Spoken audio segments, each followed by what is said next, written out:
머리 깨질 듯한 골아픈 사건을 겪은 재혼한 여성입니다. 결혼한 지 얼마 되지 않아 남편이 얼굴이 붉어져서 저를 부르더라고요. 저에게 화가 나 있는 것 같아 무엇을 잘못했는지 생각해 보면서 걸어갔는데 아무리 생각해도 남편이 왜 그런 표정을 짓는지 모르겠더라고요. 여보, 무슨 일이야? 요즘 회사에서 난리야. 당신에 대해 누가 우리 회사 게시판에 글을 올렸어. 남편은 회사의 수장이었어요. 누가 저를 음해하는 글을 올렸는지 확인해 보라고 하더군요. 회사 홈페이지를 띄우자 여러 아이디로 저의 과거를 적어서 올렸더라고요. 읽어보니 모두 말도 안 되는 소설이었어요. 이게 뭐지? 여보, 내가 뭘 본 거지? 당신이 전 남편을 비명 횡설시켰다고 쓰여 있지. 당신 순수하고 좋은 여자인 줄 알았는데 무서운 여자였어? 아니야, 이건 누가 날 욕먹이게 하려고 지어낸 말이야. 절대 내 전 남편에게 아무 짓도 안 했어. 내 전 남편은 암으로 세상을 떠났다고 했었잖아. 그건 당신의 일방적인 말이었지. 여보, 지금 회사가 이것 때문에 떠들썩해. 날 못 믿는구나. 믿고 안 믿고가 문제가 아니라 이 글이 진짜라면 내 위상은 바닥으로 떨어지게 돼. 내가 마녀 사냥당한다고 생각은 안 해봤어? 당신 위상과 체면이 더 중요해? 당신이 날 신뢰하고 사랑하는 줄 알았는데. 감성적인 말은 하지 말고 팩트만 말해줬으면 좋겠어. 난 절대로 전 남편을 해치지 않았어. 그리고 이 글을 쓴 사람이 대충 누구인지 알 것 같아. 내가 기업 회장인 당신과 재혼해서 사는 게 배 아파하는 사람들이야. 글쎄, 당신 말이 진짜인지 이 글이 진짜인지는 두고 봐야 알겠지. 이 글을 쓴 사람들을 추적하고 있으니까 곧 진실을 알게 될 거야. 그래, 금방 잡히면 알게 되겠네. 남편은 저를 믿지 못하는 표정을 짓고 말을 이었습니다. 당분간 따로 지내자. 회사에서 말이 많이 나오고 있으니까. 일단 나가서 지내. 운전기사가 별장으로 데려다 줄 거야. 뭐? 지금 나랑 별거 하자는 거야? 이 말도 안 되는 게시판의 글 때문에? 별거 아니라니. 기업 수장한테 이런 스캔들이 얼마나 타격이 큰 줄 알아? 그리고 왜 이런 적을 둔 거야? 당신이 처신을 잘못해서 이런 일이 생긴 거 아닌가? 여러 말할 거 없이 잠시 떨어져서 지내도록 해. 저는 재혼을 한 게 잘못한 거라고 생각했습니다. 전 남편이 세상을 떠나고 5년 동안 고생하며 지내다가 손 내밀어준 그이와 재혼을 해서 새 인생을 살아가려고 했는데 시작부터 이렇게 믿음을 깨버리니 실망이 매우 컸답니다. 저는 별장에 갈 일은 없다고 말하며 짐을 꾸리고 나와서 택시를 탔습니다. 목적지를 말하고 눈을 감았습니다. 저의 힘들고 고단했던 결혼 생활을 떠올려 봤습니다. 20년 전 첫 남편을 만나 결혼하게 된 건 임신 때문이었어요. 시어머니와 시누이가 저를 몹시 싫어해서 결혼까지는 가지 않으려고 했는데 아이를 임신하게 되며 그이와 결혼하게 되었죠. 그때 시어머니가 시집살이를 2년 하고 분가하라는 조건을 걸어서 그대로 말을 듣기로 했답니다. 임신을 한 저에게 시모녀는 조금의 배려도 해주지 않고 고된 시집살이를 시켰습니다. 처음엔 집안일을 억지로 만들어서 쉬지 못하게 하더니 나중에 제가 다 소화해내자 시모의 여동생인 이모님의 집까지 가서 노예처럼 일했어요. 어머님, 오늘 이모님 댁에 가는 줄 알았으면 따라가지 않았을 거예요. 뭐야? 너 지금 나한테 대드는 거니? 내 동생 집에 가서 일한 게 억울해? 네, 억울합니다. 제가 부족한 건 인정하지만 남편과 비슷한 형편이라고 생각하는데요. 어머님이 못난 며느리를 데려왔다고 생각하지 않습니다. 뭐가 어째? 지금 네가 잘난 며느리라 이거냐? 이거 완전 착각의 늪에 빠진 기집애네. 우리 집안이 너희 친정이랑 비슷하다고? 내 남편이 갑작스레 세상을 떠나면서 가세가 기울어서 그렇지. 한때는 잘 나가는 집안이었어. 그런데 지금은 아니잖아요. 어머님, 현재만 보고 판단해 주세요. 자꾸 절 괴롭게 하려고 하시는데 제발 그만하시고 예뻐하지는 않더라도 가족으로만 인정해 주세요. 조용히 지내다가 분가하게 해주세요. 정말 못 배운 티가 팍팍 나는 애네. 야, 너는 임신만 아니었으면 절대로 우리 집에 시집 못 왔어. 그리고 우리 아들이 사업을 해서 곧 집안을 일으킬 거야. 네, 그이가 잘해서 성공하긴 할 거예요. 저도 남편의 능력을 믿으니까요. 아무튼 앞으로는 이모님 댁에 데려가서 일 시키지 말아주세요. 어머님, 저 홀몸도 아니잖아요? 애 하나 가졌다고 유세는. 야, 너 일로 와봐. 진짜 임신한 거 맞아? 그거 그냥 똥배 아니냐? 시어머니가 하는 말씀에 저는 자꾸만 발작 버튼을 눌렀습니다. 임신 후 호르몬 조절이 안 돼서 그런지 불같이 화가 났습니다. 임신까지 속이고 어머님 며느리로 들어오고 싶겠어요? 야, 이게 미쳤나? 저 할 일 다 했으니까 들어가서 쉬어도 되죠? 들어가긴 어딜 들어가? 당장 이리 오지 못해? 등 돌린 저의 팔을 세게 끌어당기자 소파 옆쪽에 넘어졌는데 모서리에 배를 찍고 말았어요. 하혈하면서 구급차에 실려갔고 수술을 했어요. 유산을 하고 병원에 며칠 입원했는데 남편은 지방에 출장을 간 상태였는데 연락을 해주자 몇 시간 동안 급히 운전해서 병원에 왔어요. 저에겐 미안하다는 말을 연신하며 어린애처럼 엉엉 울기만 했습니다. 퇴원하고 남편의 출장지에 따라가서 바람을 쐬다가 홀로 시댁으로 돌아갔습니다. 그이가 며칠 뒤 같이 가자고 했는데 마음먹은 일이 있어서 혼자 올라갔답니다. 시댁에 돌아갔더니 시모녀는 저에게 팔자 좋게 놀다 오냐고 하더니 유산한 것에 대해 칠칠치 못하다고 욕을 하더군요. 저는 결혼 생활이고 뭐고 다 때려치울 마음이었고 시모에게 당한 걸 돌려줄 생각이었습니다. 제 애기 어떻게 책임질 거예요? 책임은 무슨 책임? 네가 멍청하게 자빠져서 유산한 거잖아. 진짜 나쁜 사람이네요, 어머님. 그리고 옆에서 실실거리며 웃는 아가씨도 똑같고요. 내가 사람을 잘 봤네. 쟤 말하는 거 봤지? 엄마, 교육을 좀 시켜야겠는데? 새언니, 당장 엄마 앞에 무릎 꿇고 사과하세요. 사과는 내가 받아야죠. 나 아이를 잃었어요. 어머님 때문에 유산했단 말이에요. 서로 소리를 꽥꽥 지르는 상황에 어디선가 냄비가 날아와 제 머리를 쳤습니다. 머리를 맞고 잠시 쓰러진 저는 정신을 차리고 고개를 드니 시모녀가 주먹과 손바닥으로 내치고 있더라고요. 제가 참교육하고 붕괴하려고 했는데 되레 얻어맞고 있었죠. 저는 모든 걸 끝내기로 하고 두 모녀의 다리를 잡고 바닥에 넘어뜨렸습니다. 두 사람의 몸 위를 올라타서 싸대기를 후려갈겼고 머리채를 잡고 있는 힘껏 잡아당겼어요. 두 모녀가 눈을 뜰 새 없이 폭풍 주먹을 날렸답니다. 순식간에 제가 역전을 해서 먼지가 심하게 날릴 때까지 갈겨줬답니다. 시모녀를 그렇게 만들고 친정으로 갔어요. 부모님께 유산 사실을 알렸더니 슬퍼하시면서 화도 많이 내셨습니다.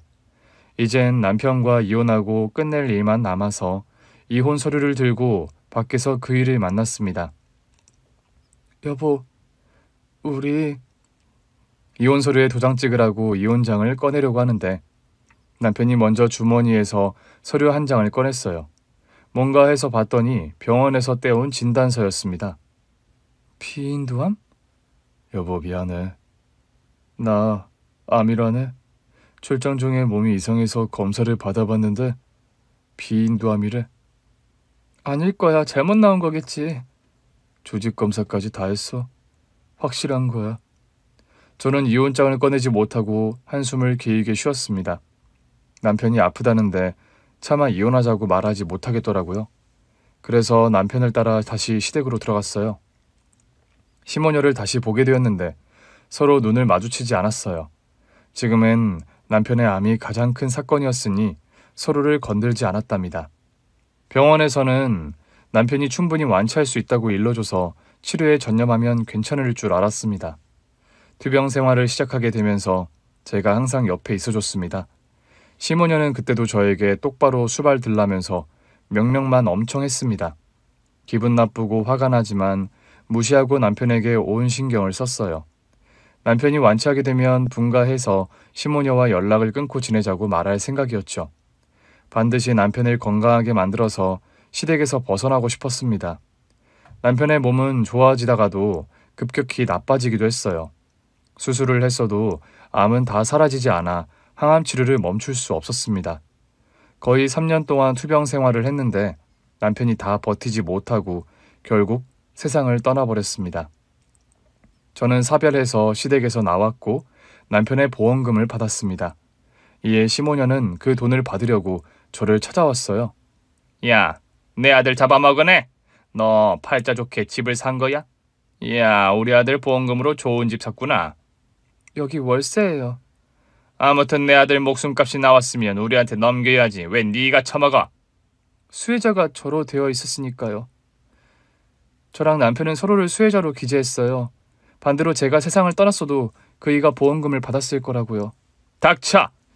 내 아들이 그렇게 된 건 너 때문이야. 너랑 결혼해서 세상을 떠난 거라고. 어머님, 그이는 암으로 그렇게 됐어요. 저는 오랜 시간 간병을 했고요. 보험금 받을 자격은 충분하다고 생각합니다. 그건 네 생각이고 우리 아들 목숨값 받으러 왔으니까 당장 내놔. 이미 다 썼어요. 저 식당 차렸거든요. 보증금이랑 권리금으로 다 썼다고요. 그리고 어머님, 이제 그만 찾아오세요. 우리가 달가운 고부 사이가 아닌 건 어머님이 제일 잘 아시잖아요? 나도 오기 싫었거든. 그런데 내 아들 목숨값이 1억이나 된다는 소리를 듣고 찾아온 거야. 우리도 그 돈을 받을 자격이 있는 가족이니까. 절반은 내놔. 많이 봐줘서 절반만 받겠다는 거야. 돈 다 썼고 있어도 안 드릴 거예요.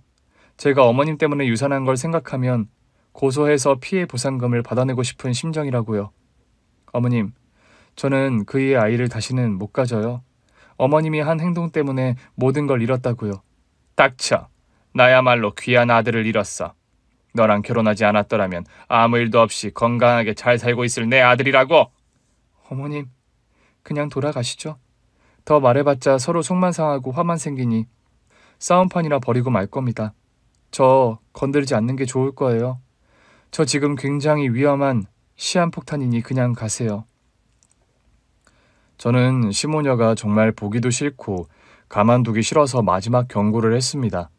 그런데 분위기 파악 못하고 계속해서 보험금 타령을 하더니 제 팔과 머리카락을 잡고 뒤흔들었습니다. 결국 저도 화를 참지 못하고 시모녀를 사정없이 손찌검했습니다. 맞고 때리면서 한참 뒤에 떨어졌답니다. 보통 기집애가 아니네. 지 시애미를 이 지경으로 패는 무식한 며느리가 세상에 어디 있어. 며느리를 이 지경으로 패는 무식한 며느리도 세상에 어머님 말고는 없을걸요? 아가씨도 마찬가지고요. 피장파장이니 그냥 돌아가시죠. 그렇게 내 남편 보험금이 탐나면 고소하세요. 안 그래도 그러려고 했거든. 너 절대로 편하게 식당 운영하게 두지 않을 거야. 각오해. 시모녀는 그렇게 엄포하더니 진짜로 고소를 했습니다. 저도 변호사를 선임하고 재판을 받았는데 저의 완벽한 승리였어요. 다른 것도 아니고 배우자의 보험금이니 당연히 제가 전부 다 받아도 된다는 판결을 받았답니다. 식당에서 저렴하고 많은 메뉴를 팔았는데 그중 돈가스가 가장 인기가 좋았어요. 기성품을 쓰지 않고 직접 고기를 다지고 튀겨서 팔았더니 손님들의 관심과 애정을 많이 받았답니다. 그래서 다른 메뉴를 다 없애버리고 돈가스 하나만 판매했답니다. 장사는 너무 잘 돼서 직원을 2명이나 뽑았고 번호표를 돌리면서 손님들을 받았어요. 아주 맛이 좋다고는 말을 못하겠지만 다른 집에서 파는 일반 돈가스에 비하면 맛있는 편이었던 것 같습니다. 장사가 매우 잘 되는데 어느 날 나이든 남자 손님이 혼자 돈가스를 썰다가 사장 나오라고 큰 소리 치더군요. 손님, 뭐 필요하신 거 있으세요? 이봐, 사장! 돈가스에서 파리가 나왔어. 여기 봐봐. 왜 더러운 파리가 고기 사이에 끼어 있는 거야? 이거 더러워서 못 먹는 건 당연하고 피해 보상도 받아야겠어. 파리요? 저희 식당에는 파리가 없어요. 뭐? 파리가 없어? 그럼 눈에 보이는 이건 뭐야? 저희 고기에서 나온 게 아닌 것 같은데요. 뭐야? 그럼 내가 일부러 여기에다 파리를 심어놓고 진상을 부린다는 거야? 손님, 파리가 튀겨진 게 아니라 살아있는 것 같네요. 제가 여러 번 파리를 봤는데 누가 봐도 손님이 일부러 파리를 넣은 것 같습니다. 여기 장사를 제멋대로 하는구만. 버젓이 파리가 나왔는데 지들 잘못이 아니라고 하고 말이야. 손님들, 내 돈가스에서 파리가 나왔습니다. 다들 먹지 말고 나가세요. 우리 모두 소비자 센터에 신고해버립시다. 손님 그만하시죠. 음식값은 안 받을 테니 그냥 나가주세요. 음식값은 당연히 안 내지. 난 보상을 받아야겠어. 내가 돈가스에서 나온 파리를 보고 충격을 받았으니 정신적 보상을 해야겠어. 거짓말로 시비 거는 손님이 시끄럽게 떠들고 파리를 들고 계속 따져대니 손님들이 밥맛이 떨어져서 하나둘씩 나갔습니다. 결국 진상 손님에게 몇만 원 쥐어주고 죄송하다고 사과한 뒤에 내보냈습니다. 그런데 그날 이후로 다른 여러 가지 문제가 생겼습니다. 음식 주문을 하고 한 입만 먹고 토를 하는 손님, 돈가스를 먹고 배탈이 났다고 보상해달라고 온 손님 등등 진상 손님들이 자주 생겼어요. 이런 일들이 소문이 나면서 손님들이 대폭 줄어들었죠. 위생에 더 신경 쓰고 장사를 하는데 진상 손님들은 왜 자꾸 더 생기는지 이해가 되지 않았습니다. 그래도 찾아주시는 분들이 계셔서 1년 동안 꾸준히 돈을 벌었답니다. 그런데 얼마 지나지 않아 돈가스에 큰 문제가 생겼어요. 잘 튀겨서 손님들께 팔았는데 다들 한 입 먹고 구역질을 하더라고요. 손님, 왜 그러세요? 맛이 이상해요? 이상한 냄새가 나요. 무슨 화학물질 같은데 세제 맛이 나요. 화학물질이요? 세제라니, 그럴 리가요. 한 손님만 그런 게 아니라 다른 손님들 모두 다 경악하면서 돈가스를 뱉고 있더라고요. 주방에 들어가서 확인해 봤더니 반죽에서 살짝 이상한 냄새가 나더라고요. 직원들에게 물었더니 자기들도 모르는 일이라며 잡아떼더라고요. 일단 손님들께 정중히 사과하고 돌려보냈습니다. 그런데 한 손님이 병원에 가서 진단서를 떼왔어요. 돈가스에 이상한 물질을 넣은 게 확실하다며 진단서를 보여주더라고요. 혈액 검사를 했는데 살균제 성분이 나왔다고 쓰여 있더라고요. 세제가 반죽에 들어간 것 같더라고요. 손님께 고개 숙여 사과를 드리고 합의금을 드릴 테니 제발 소문내지 말아달라고 부탁했습니다. 그런데 그 손님만 따지러 오신 게 아니라 그날 돈가스를 드신 모든 손님이 진단서를 떼와서 저를 공경에 처하게 했습니다. 결국 거액의 합의금을 드렸고 식당 직원들에게 어떻게 된 일인지 따져 물었어요. 누가 반죽에 세제를 넣었는지 밝혀보려고 했지만 다들 모르는 일이라고 잡아떼니 잡을 수가 없었어요. 앞으로 주의해달라는 말하고 다시 장사하는데 이번에는 식약청에서 식당을 검사하러 나왔습니다. 누가 신고를 했다는데 주방은 매우 청결하니 걸릴 게 없을 줄 알았습니다. 그런데 냉장고를 열자 돈가스 고기가 상해 있더라고요. 하루 사이에 이런 일이 일어날 리가 없는데 정말 이상했죠. 빵가루도 확인하는데 유통기한이 한참 지난 걸 발견했습니다. 저는 절대로 이런 실수를 한 적이 없다고 말해봤지만 눈에 보인 증거는 식약청 직원들이 딱 잡아먹기 좋아서 경고받았고 식당 문을 잠시 닫으라고 했습니다. 이건 분명 누가 일부러 해코지하려고 꾸민 짓 같았어요. 직원들을 하나하나 면담하고 파헤쳐보려고 했지만 다들 억울하다는 입장이어서 밝혀내지 못했네요. 영업 정지를 몇 주고 먹고 다시 장사를 시작했는데 소문은 이미 멀리까지 퍼져 있어서 손님들이 한 명도 오지 않았습니다. 얼마 뒤 누군가가 활짝 웃으며 식당에 찾아왔습니다. 장사가 잘 안 되나 봐. 손님이 하나도 없네. 새언니, 우리 아빠 보험금으로 장사하더니 거의 망한 것 같네요. 두 분이 여긴 웬일이세요? 저 놀리려고 오신 거예요? 우리가 너 장사 못하게 만든다고 했었는데 기억나냐? 난 한 번 말한 건 지켜. 그래서 지금 네가 망한 거야. 그 말이 무슨 뜻이에요? 어머님이 제 돈가스에 이상한 짓을 했다는 건가요? 식약청에 신고해서 일부러 상한 고기를 심어놨다는 거예요? 야, 나는 절대로 네가 잘 되는 꼴을 볼 수 없어. 우리 아들 그렇게 만들고 목숨값으로 잘 사는 거 절대로 봐줄 수가 없다고. 그래서 내 음식에 고의로 장난질을 하셨다는 거죠? 누구한테 시켰나요? 누구랑 짜고 날 엿먹인 거냐고요? 네가 좋은 사장이면 직원들이 나랑 손 잡았겠냐. 아무튼 너는 절대로 잘 살 수 없어. 이 식당도 이제 끝났으니 포기해라. 정말 무서운 분이시네요. 저 신고해서 어머님이랑 아가씨 가만 안 둘 거예요. 증거나 있냐? 너 망할 꼴 구경 실컷 했으니 이만 간다. 15년은 보험금을 나누지 않았다고 제 장사를 망하게 만들었습니다. 제가 거기까지 생각하지 못해서 이런 일을 당한 거죠. 식당은 완전 죽어서 가망이 없었어요. 권리금도 못 받고 가게 문을 닫고 정리했답니다. 혼자 뭐 해먹고 살아야 하나 고민하다가 작은 회사에 취직할 기회가 생겼어요. 격리 일이었고 월급이 적긴 하지만 혼자 먹고 사는데 충분할 것 같아 바로 출근했죠. 몇 달 동안 평범하고 고요하게 직장 생활을 했어요. 15년은 제가 식당을 망하고 한 번도 모습을 보이지 않았고 진상을 상대할 일도 없으니 마음이 편안했습니다. 저희 회사 대표님을 자주 찾아오는 젊은 기업인이 한 명 있었는데 늘 친절하게 저를 대해줬어요. 물론 몸에 배어서 그런 거겠지만 저를 특별하게 대하는 걸 느낄 수 있었습니다. 대표님, 커피 가져왔습니다. 대화 잘 나누세요. 경리님이랑도 커피 한잔 하고 싶은데. 제가 회의할 만큼 아는 게 많지 않았어요. 저희 회의하는 거 아니에요? 친한 형님이랑 수다 떨러 온 거예요. 경리님, 실례지만 결혼하셨어요? 당연히 하셨겠죠. 이 정도 미모의 소유자가 솔로일 리가 없겠죠. 저는 엷은 미소를 지으며 사별했다고 말하고 대표님 사무실에서 나왔습니다. 그리고 1시간 뒤 젊은 대표님이 나와서 저에게 사과하더군요. 아까는 제가 실례를 했습니다. 아니에요. 결혼했냐는 질문이 무슨 실례인가요? 그런데 김 대표님은 장가 갔어요? 네? 아니요. 저는 총각입니다.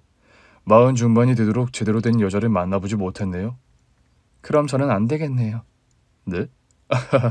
농담도 잘하시네요. 네, 농담이에요. 나가서 아가씨 많이 꼬셔서 결혼 상대자를 꼭 찾아보세요. 제가 말하는 걸 보면 많이 꼬여 보이시죠? 결혼 생활하면서 심신이 지치고 15년 때문에 우라통이 터지면서 이렇게 날카롭게 변해 있었답니다. 젊은 대표는 저희 회사에 자주 놀러왔고 저와도 스치듯 대화를 여러 번 나눴어요. 그러다가 그 대표가 저에게 남자를 소개해준다는 말을 꺼내더라고요. 저기 경리님, 남자 소개 받아보시지 않을래요? 경리님이랑 어울리는 분이 있는데 한번 보면 좋을 것 같아서요. 머리 빗겨진 할아버지만 아니라면 괜찮습니다. 에이, 제가 설마 그런 사람을 경리님한테 갖다 붙이겠습니까? 정말 괜찮은 사람이니 한번 만나보시죠. 그래요. 저도 언젠가는 새로운 인연을 만나야 한다고 생각하고 있었어요. 소개받을게요. 남편을 떠나보내고 2년 만에 소개팅하러 나갔습니다. 노란 조명이 빛나는 레스토랑에 앉아 기다리는데 젊은 대표가 혼자 들어오더군요. 설마 소개해줄 사람이 대표님이에요? 네. 바로 접니다. 눈치가 참 빠르시네요. 뭐야, 그냥 데이트 신청을 하시지 왜 거짓말을 하셨어요? 그냥 거절할까봐? 제가 뭐라고 대표님을 거절해요. 잘 나가는 기업의 대표이고 총각인데. 그런데 저를 감당할 수 있겠어요? 대표님 가족들이 알면 어쩌려고요? 저 가족이 없습니다. 다 돌아가셨어요. 제가 빨리 회사 대표가 된 이유이기도 하죠. 정말요? 제가 실수를 했네요. 죄송해요. 괜찮습니다. 그럼 우린 비긴 셈 치고 데이트나 즐깁시다. 여기 주문이요. 그 대표님과 둘이 만나 여러 대화를 나눴는데 까칠하고 냉정한 제가 마음에 든다고 하더라고요. 무조건 좋다고 실실거리는 여자는 매력이 없다면서 저를 추켜 세웠습니다.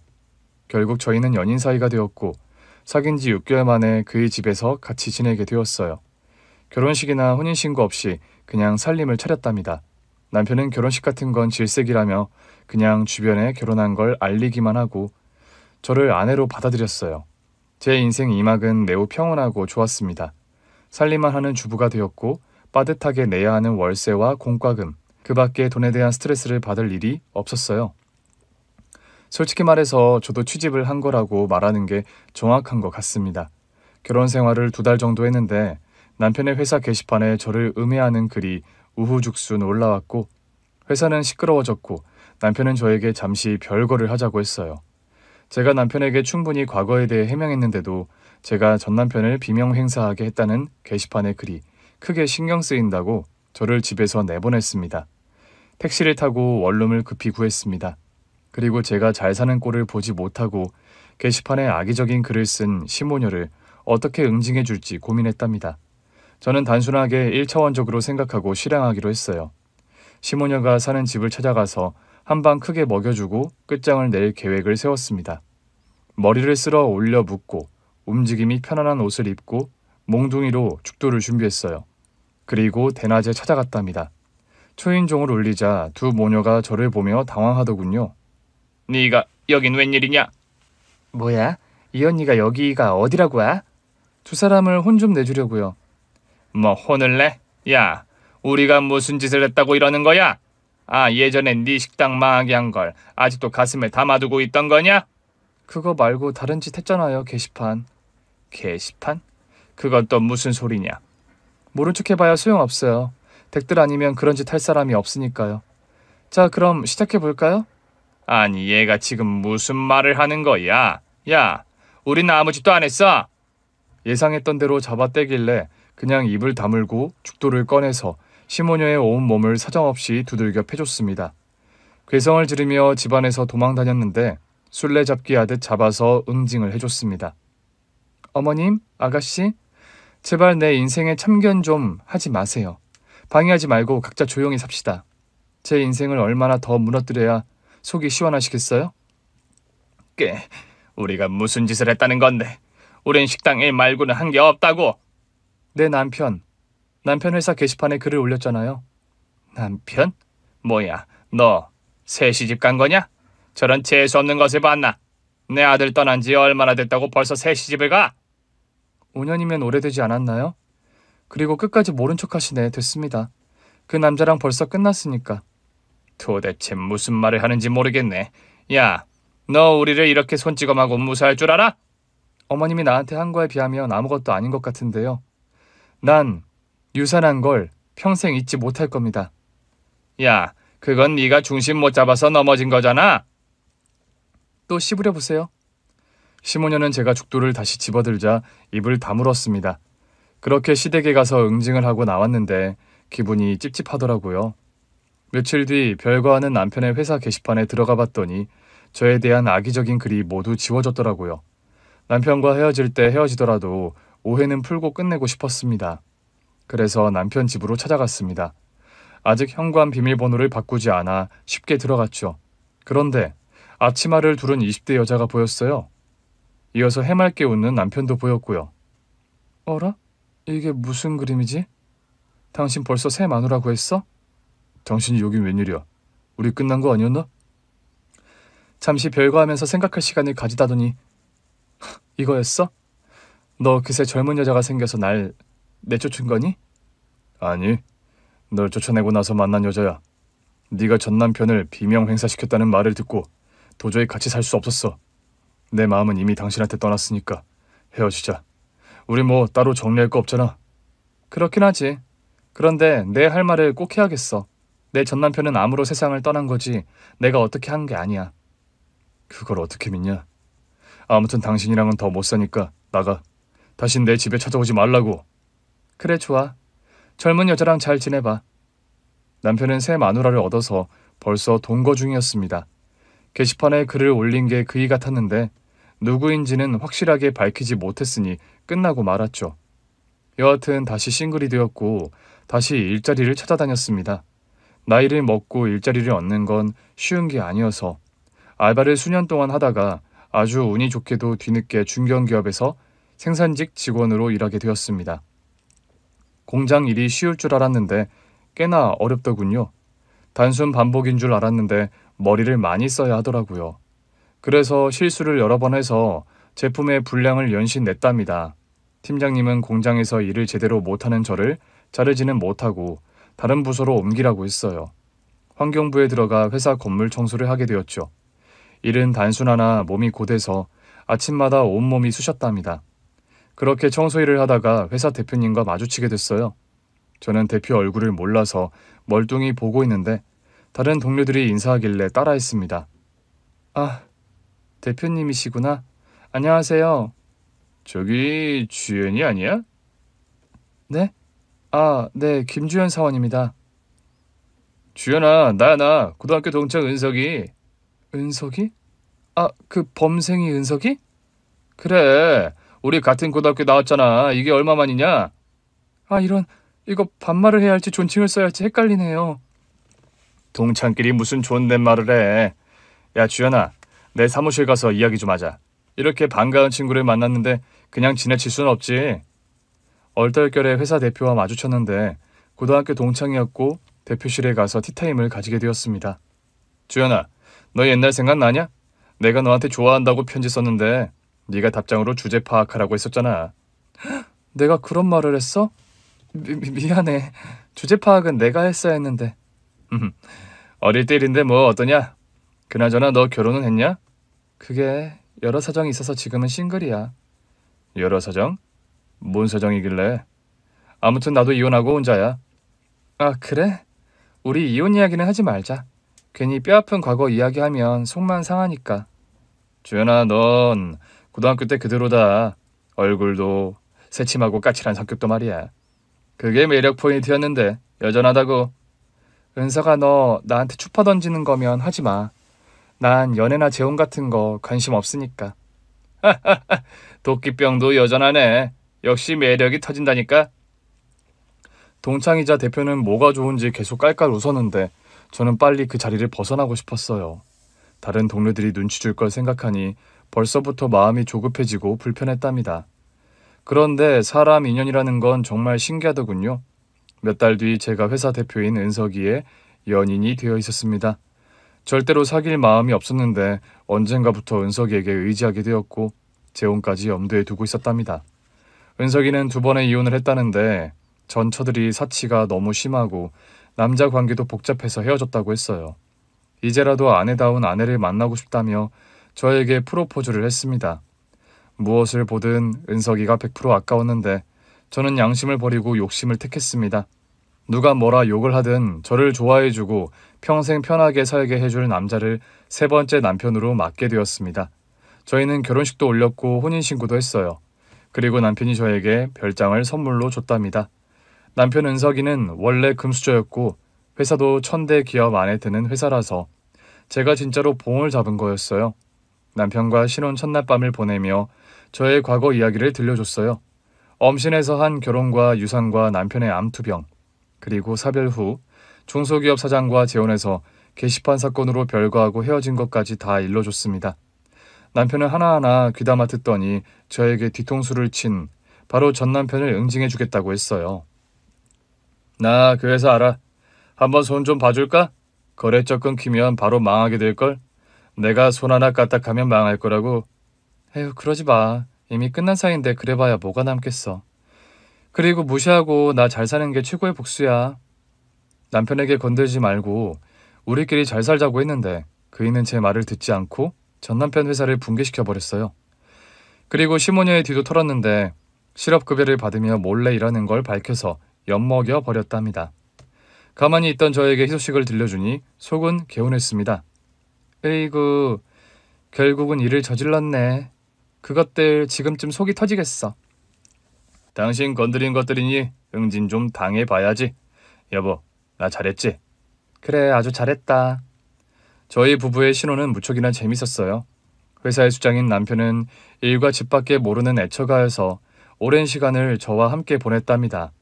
그런데 얼마 뒤 남편 회사 게시판에 도배글이 올라왔어요. 제가 전 남편을 비명 행사하게 했다는 글과 전 남편에게 꽃뱀짓을 했다는 글이 올라와서 현재 남편이 굉장히 난감해했습니다. 아, 이거 누가 올린 거야? 여보, 이거 봤어? 이거 다 유언비어야, 알지? 확실하게 해둬야 할 것 같아서 신고했어. 물론 당신 말을 믿어. 아니, 이게 다 사실이어도 당신을 용서할 거야. 뭐? 내가 이런 짓을 했을 거라 생각하는 거야? 아니, 말이 그렇다는 거야, 여보. 오해하지 마. 나는 그냥 당신을 무조건적으로 사랑한다고 말해주고 싶었던 것뿐이야.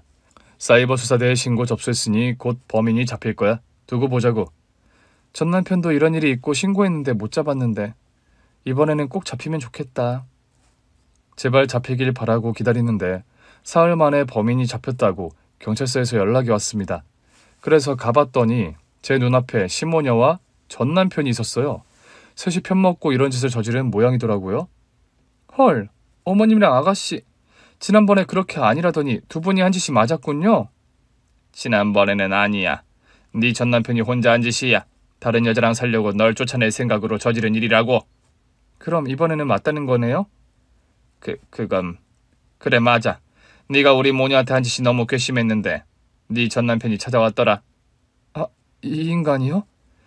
당신 추잡하게 게시판에 글을 왜 올린 거야? 당신이 새 시집 가고 내 회사를 무너뜨렸잖아. 거래처 다 끊어버리고 날 망하게 한 거 몰라? 그래서 유치하게 또 같은 짓을 한 거야? 정말 기가 막히다. 예상은 했는데 당신이 이런 짓을 했다고 하니 기분 참 더럽네. 그래도 짧게나마 부부로 살았는데 이런 짓을 2번이나 했다니 유감이야. 야, 너랑 재혼하고 그 차가운 태도에 질려버려서 헤어지고 싶었던 거야? 무슨 여자가 그렇게 얼음장 같냐? 당신은 나랑 사실혼 관계니까 위자료 안 주고 내쫓으려고 날 마녀 사냥한 거지? 예상은 했는데 오늘에서야 확실하게 알겠다. 아무튼 범인들이 다 잡혔네. 니들은 다 법의 심판을 받을 거야. 제가 선처 따위는 안 하겠다고 하자 시모녀는 바로 무릎 꿇고 빌었습니다. 제발 살려달라고 감옥은 가고 싶지 않다며 2손을 싹싹 빌었습니다. 하지만 절대로 봐줄 마음이 없어서 경찰관에게 빨리 잡아넣으라고 엄포했답니다. 결국 전 남편과 전전 시모녀는 감옥에서 6개월 동안 썩게 되었습니다. 그동안 저는 새 남편과 행복하게 잘 살았고요. 2세를 가지고 싶었지만 나이가 있어서 가지기 힘들다고 하더라고요. 그래서 둘이서만 평생을 살기로 했답니다. 과거의 안 좋은 일들을 다 잊어버리고 정말 편안한 하루하루를 보내고 있었는데 어느 날 남편과 고급 레스토랑에서 외식을 했어요.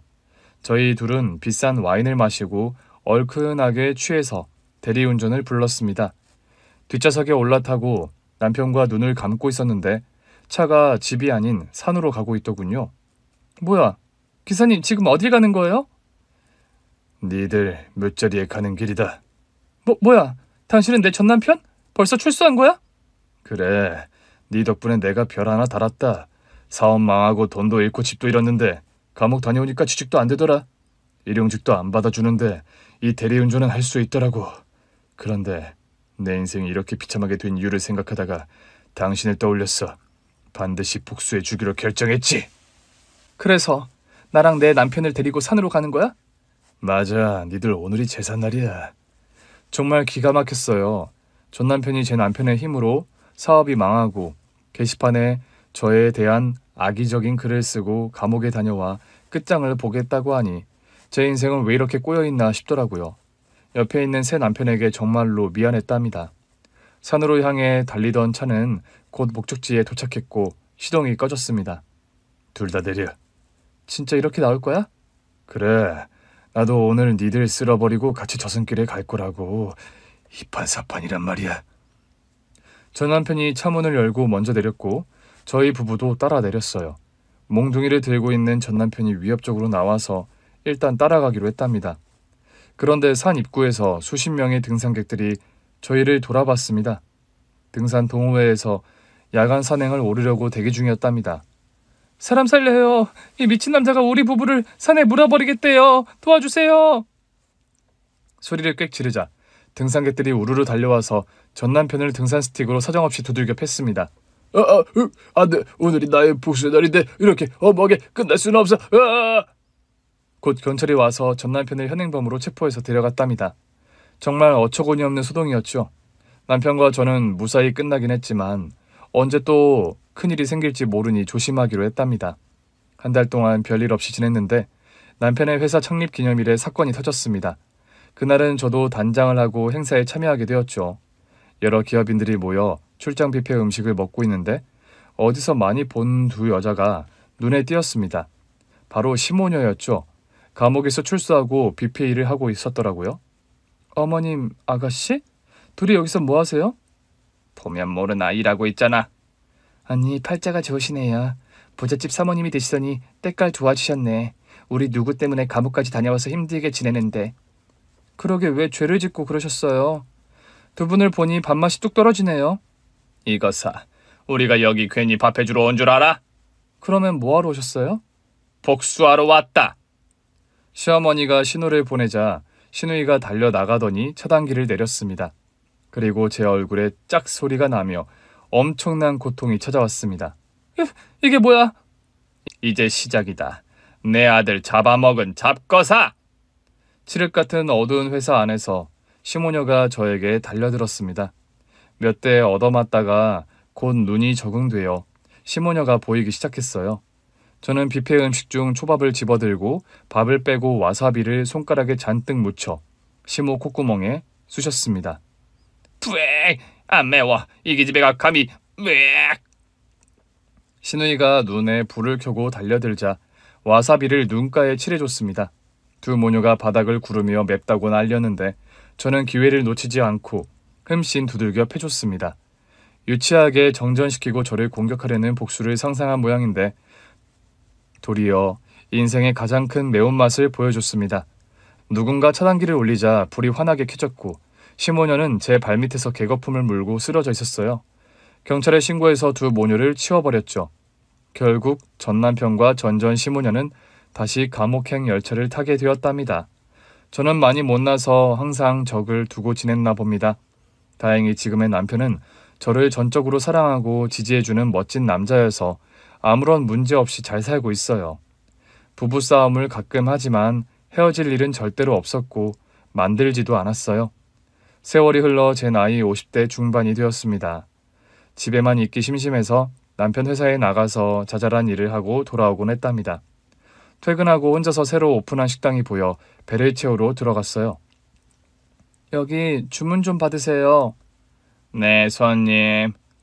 너는? 어머님? 그리고 아가씨, 또 전 남편까지. 셋이 여기서 뭐해요? 우리 원수가 여길 왔네. 당신한테 밥 안 파니까 나가. 그래, 내 인생 조져놓고 전과자 만든 너한테는 우리 음식 못 줘. 자기야, 나 잘했지? 어쭈쭈 우리 여보 참 잘했어요. 신우이와 제 전남편은 저에게 같이 복수질을 하고 감옥에 다녀오더니 동질감으로 다져져서 재혼까지 했나 봅니다. 정말 코미디가 따로 없었습니다. 정말 징글징글하네. 니들은 같이 미친 짓거리를 하더니 살림까지 합친 거야? 아주 잘 어울린다. 당신한테 밥 안 판다고 했어. 당장 나가. 그래, 나도 먹을 생각 없어. 세 사람 나한테 복수한다고 또 찾아오고 그러는 거 아니지? 우리 마음 잡고 살고 있거든. 너랑 엮이면 좋을 게 없으니까 네 근처에 가지도 않을 거야. 그래, 잘 생각했어. 그럼 셋이 지지고 볶으면서 잘 살아봐. 웃긴 장면을 보고 나왔습니다. 앞으로 세 사람이 또 찾아오지만 않으면 저도 건드릴 생각이 없었어요. 그런데 정확히 2달 뒤에 시모녀와 전남편의 식당이 폭삭 망했습니다. 세 사람은 제 집 앞에서 저를 기다리고 있었습니다.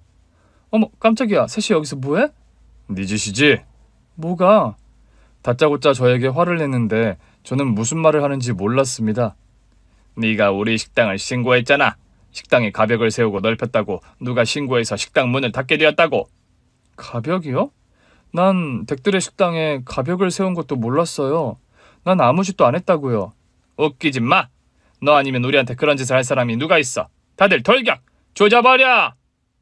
세 사람이 팔을 걷어붙이고 덤벼들길래 얼른 뛰어서 도망쳤습니다.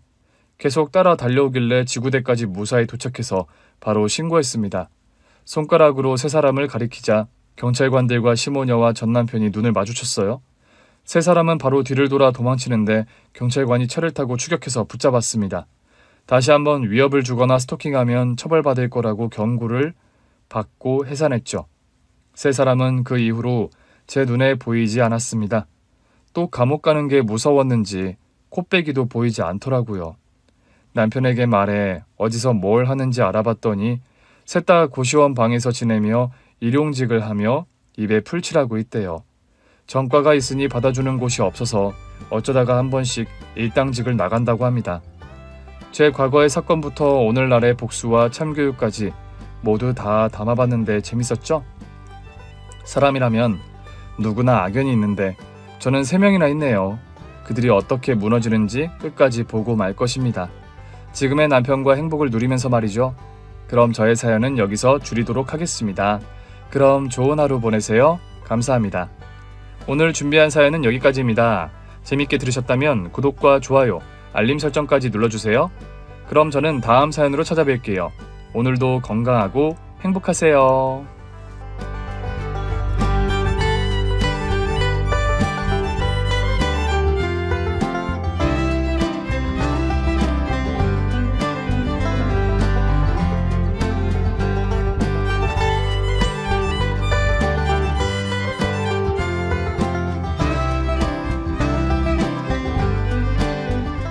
저는 30대의 여성이고 직업은 회계사입니다. 저희 아버지께서 요식업을 운영하는 사업가셔서 경제적으로 여유로운 편이죠. 선희 씨는 가만 보면 아주 1등 신부감의 금수저가 따로 없어. 살면서 누구 부러워해보고 그런 적 없지, 선희 씨는? 설마요. 저도 사람인데 왜 누굴 안 부러워해요? 선희 씨 같은 사람도 부러운 사람이 있나? 얼굴 미인이지 집안 부자지. 명문대 학벌에 직업은 회계사. 남 부러울 거 하나 없을 것 같은데? 글쎄요. 그렇게 저를 좋게 봐주시니 감사하네요. 동료의 부러움 섞인 농담에 저는 씁쓸하게 웃고 말았습니다. 사실 주변 사람들이 저를 그렇게 보는 건 사실입니다. 그들은 저를 둘러싼 외적인 스펙을 두고 금수저네, 영앤 리치 프리티네, 뭐 그런 말들을 해요. 그렇지만 저를 깊게 아는 친구들은 그런 말을 하지 않습니다. 유년기와 사춘기 시절을 보내는 동안 새엄마에게 받은 상처와 핍박이 얼마나 큰지 알기 때문이죠. 선이 너 재용 씨와 결혼하기로 한 김에 하루라도 빨리 결혼해라.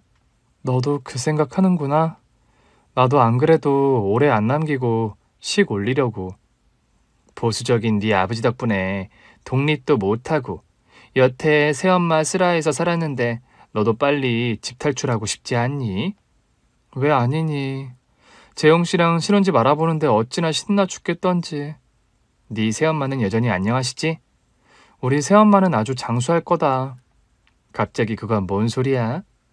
너랑 내가 거의 하루도 안 빠지고 20년 가까이 욕해왔으니까. 안 그래? 맞는 말이네. 사람이 욕 많이 먹으면 오래 산다는 말이 진리면 네 새엄마는 100% 장수지. 암. 제가 10살이 되던 해의 가을, 저희 아빠는 새엄마와 재혼을 했더랍니다. 저를 낳은 친어머니는 제가 4살 되던 때에 유방암 투병을 하다가 돌아가셨어요. 엄마가 돌아가시고 외할머니가 저를 돌봐주셨는데 제가 초등학교에 들어가던 해에 외할머니가 돌아가셨고 한 2년 즈음이 흘러 재혼한 아빠셨죠. 네가 선이니? 네, 안녕하세요. 앞으로 내가 선이 네 엄마니까 우리 잘해보자, 응? 아빠가 보는 앞이어서인지 저를 다정하게 안으면서 환하게 웃어 보이는 새엄마였습니다. 콧속까지 날카롭게 찌르는 독한 향수 냄새와 뭔가 모르게 거슬리는 비음이 심한 목소리. 정확하게 이유를 알 수는 없었지만 첫 대면부터 저는 새엄마가 뭔가 모르게 꺼림칙하고 싫더랍니다.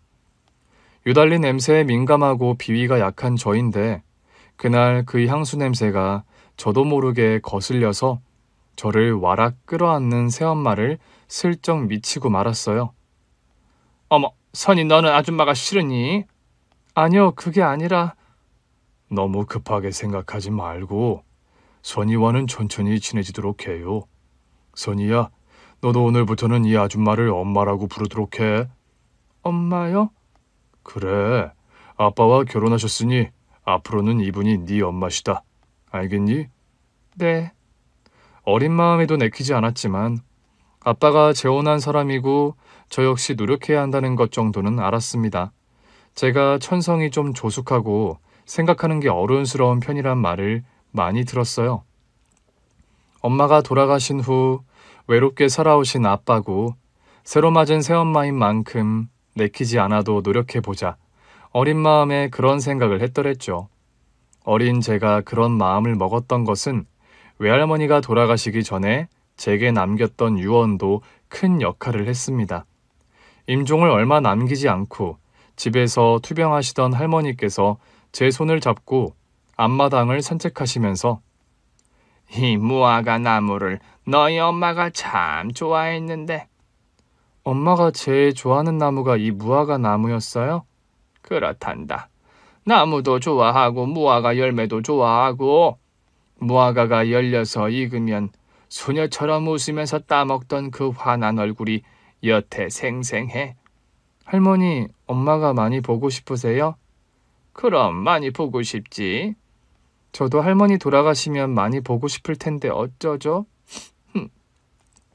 할머니가 투병을 하시는 중이었고 살 날이 얼마 남지 않았다는 것을 알고 있었던 저는 훌쩍거리며 그렇게 물었더랍니다.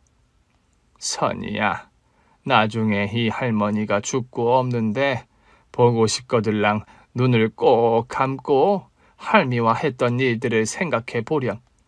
오늘처럼 무화과 나무 밑에서 얘기했던 일들 같은 거요? 그래. 그리고 말이다. 시간이 지나서 네 아빠가 새엄마를 들이면 엄마라고 부르고 말씀도 잘 듣고 네가 잘 따라야 해. 싫은데요, 할머니. 우리 엄마는 돌아가셔서 하늘나라에 있는데 왜요? 네 엄마가 명 달리하고 여태 해가 여러 번 바뀌는 동안 네 아빠는 좋다는 재혼 자리 다 마다했단다. 그건 다 선이 너를 걱정했고 너를 키우는 내 눈치를 봐서였겠지. 할머니. 그렇지만 선이야. 아빠는 혼자 사시기엔 너무 젊다. 그리고 엄마 아빠는 같이 살아야 하는데 네 아빠 혼자 엄마 없이 너무 오래 사셔서 아주 외로우셨을 거야. 알았어요, 할머니. 나중에 혹시라도 새엄마가 생기면 할머니 말씀대로 할게요. 그래, 우리 손녀 착하다. 할머니 말 명심하고, 알았지? 새끼손가락까지 걸면서 저에게 다짐을 받던 외할머니셨습니다. 돌아가신 외할머니와의 그런 약속이 있었기에 저는 내키지 않아도 새엄마가 온 첫날부터 엄마라고 부르며 저 나름의 노력을 하려고 했었죠. 그런데 아빠가 재혼하고 며칠 지나지 않은 어느 날이었습니다. 학교에서 집에 돌아와 방 안으로 들어갔는데 새엄마가 갑자기 제 장롱 깊숙한 곳을 뒤지더니 앨범 하나를 꺼내서 사진들을 골라내고 있는 겁니다. 엄마, 뭐 하세요? 선이 왔니? 다름 아니라 앨범 정리 좀 하고 있었어. 무슨 앨범 정리를 하시는데요? 옛날 사진들 보니까 네 엄마 사진이 많아도 너무 많더구나. 이제 이 집 안주인은 난데 옛날 사진들에서 네 엄마 사진들은 좀 정리를 하는 게 맞지 않겠어? 사정없이 앨범 속에서 엄마 사진을 꺼내더니 쓰레기통에 집어 던지는 새엄마였어요. 그 모습을 보고 이성을 잃고 폭발해버린 저였습니다. 지금 뭐 하시는 거예요? 아니, 왜 갑자기 소리를 지르고 난리니? 왜 제 허락도 없이 우리 엄마 사진을 함부로 버리냔 말이에요? 너 아까는 분명 나한테 엄마라고 하지 않았니? 단장 그만두세요. 이제 몇 장 남지도 않은 우리 엄마 사진을 왜 함부로 버리시는 건데요? 왜요? 저는 소리를 질렀고 그런 저의 따귀를 사정없이 올려 붙이는 새엄마였습니다. 어디서 쥐벼룩만한 게 엄마한테 소리를 고래고래 질러? 너, 네 죽은 외할머니한테 가정교육 그따위로밖에 못 배웠어? 왜 우리 돌아가신 외할머니를 욕하세요? 외할머니가 아줌마한테 욕먹어야 할 사람이 아니라고요. 저는 돌아가신 외할머니가 소환되는 것 자체가 너무 서럽고 분해서 소리를 질렀습니다. 왜? 네 외할머니 욕하니까 분해? 서러워? 분하고 서러워도 뭐 어쩔 건데. 네 외할머니는 이미 황천길 가서 네 편도 못 들어주고 네 목소리도 못 들어주는데, 어? 그런 말을 하면서 쟁글거리며 저를 노려보는 새엄마였습니다. 그 순간의 그 웃음과 눈빛, 저는 그 표정을 지금까지도 잊어버리지 못하고 있어요. 그날부터 저는 단 한 번도 새엄마를 엄마라고 불러본 적이 없습니다.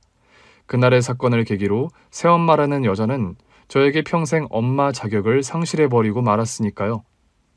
앞으로 이 집구석에 네 친엄마 흔적은 먼지 한 톨도 용납할 수 없어. 알아들어?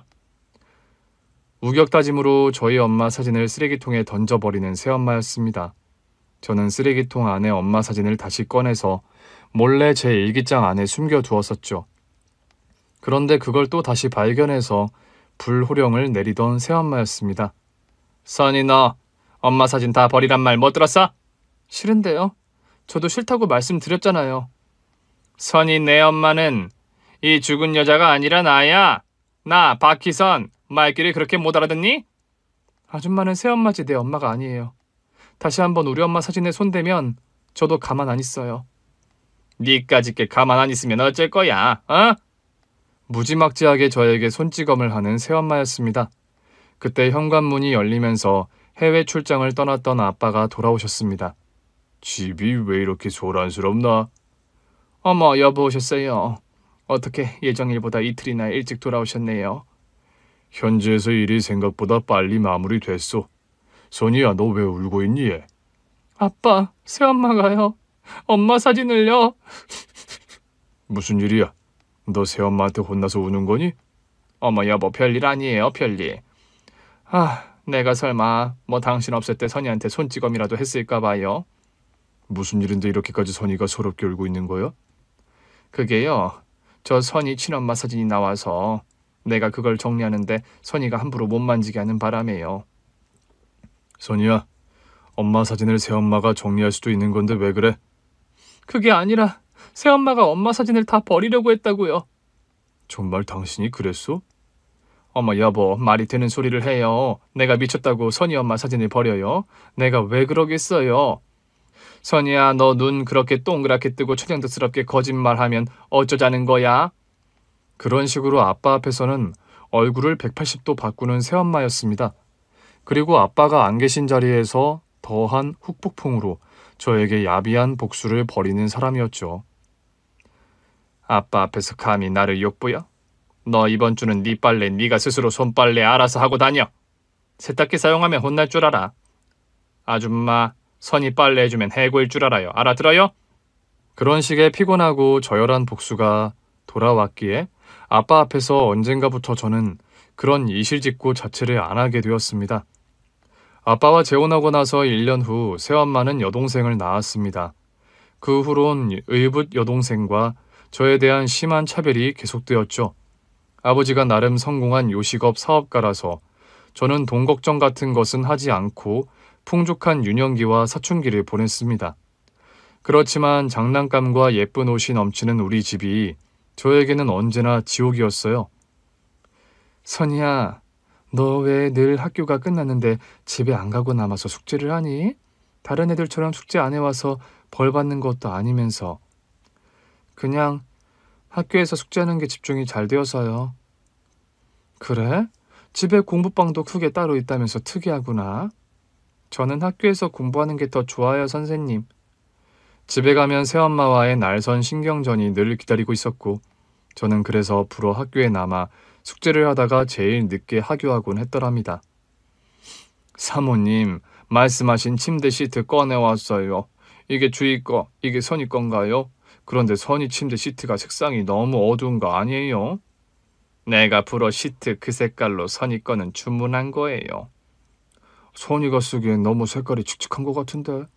주희 거처럼 선이 거도 핑크나 차라리 화이트가 낫지 않겠어요? 하얗게 해놔서 자꾸 때라도 타면 뭐? 아줌마가 매일 빨래라도 하게? 아니요, 그런 건 아니지만. 선이개는 성격이 덜렁대서 자꾸 뭘 흘리는 통에 침대 시트도 이런 어두운 색이 나아요. 그리고 선이 성격이 칙칙한데 지한테 딱 어울리는 색상이지 뭐 안 그래요? 아주 작은 것에서부터 큰 것에까지 저를 그토록 싫어하고 박대하는 새엄마였습니다.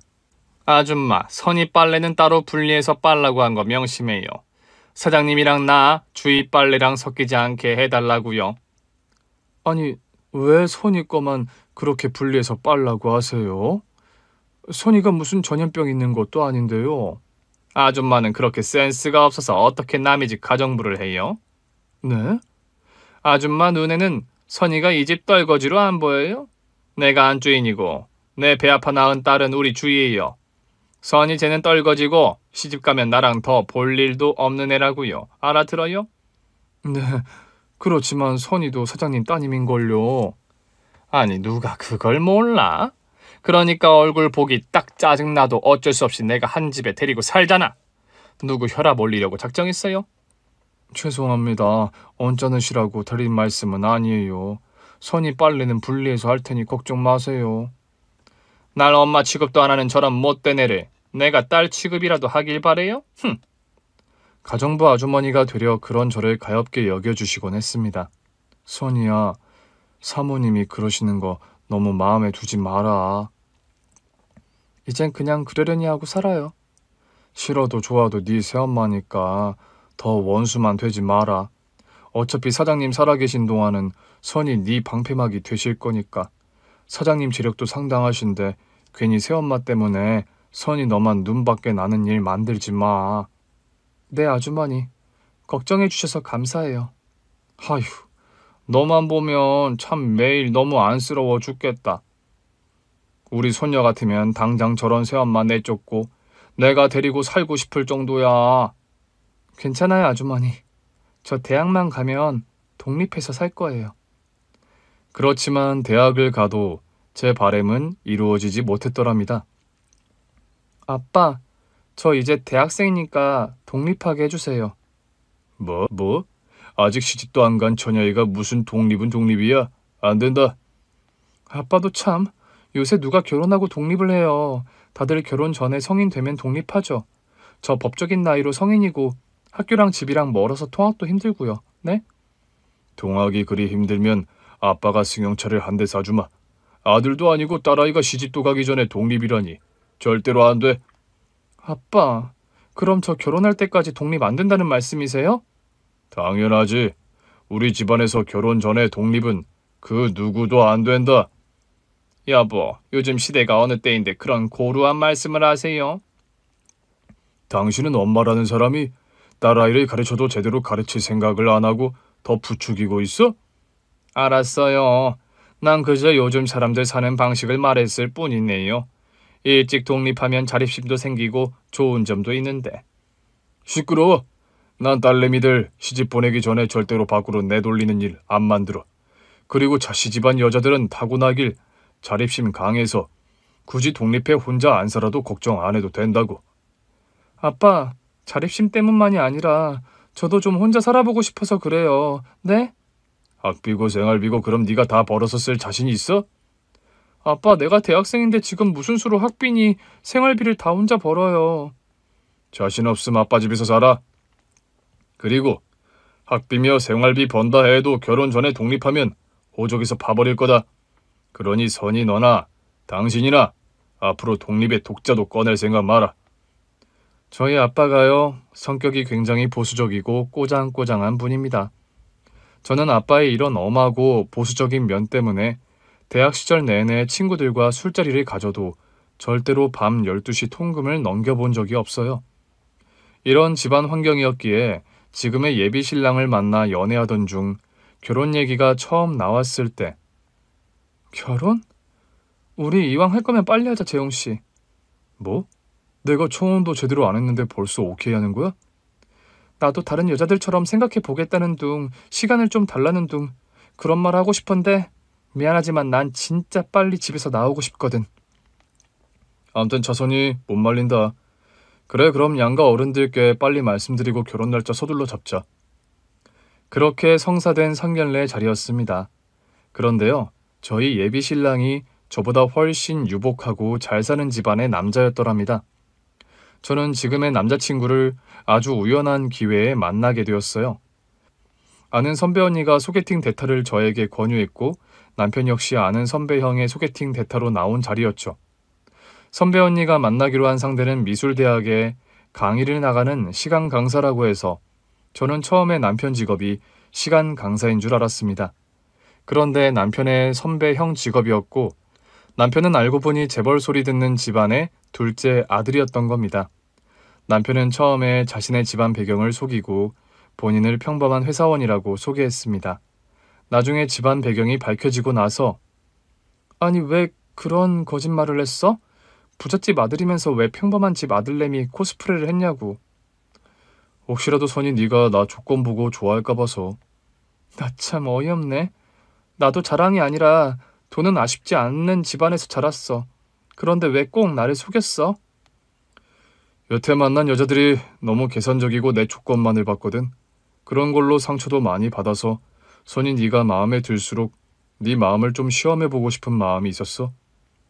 신랑은 연애 초에 돈에 쪼들리는 입사 초년생인 척 하면서 불어 데이트 비용을 저에게 내게 한 적도 많았습니다. 저는 사회생활을 일찍 시작한 제가 좀 더 데이트 비용을 내는 것도 나쁘지 않다 여겨서 이해하고 넘어갔었고요.